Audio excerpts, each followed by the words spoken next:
Welcome to Tech It Simple. In today's video, I'm going to show you how you can set your activity status to offline in your Instagram. Open your Instagram app. Firstly, you have to open your Instagram app and click on the Profile button.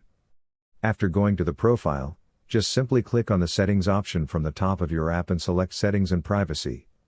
It will lead you to the settings of your Instagram. Select Message and Story Replies. Now, after coming to the profile, just scroll a bit and select the Message and Story Replies option here.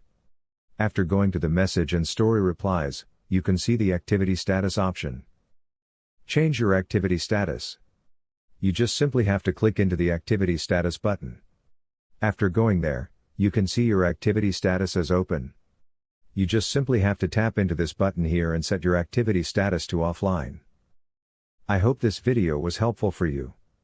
If yes, don't forget to give a thumbs up and subscribe to the channel to never miss another update. Thank you for watching.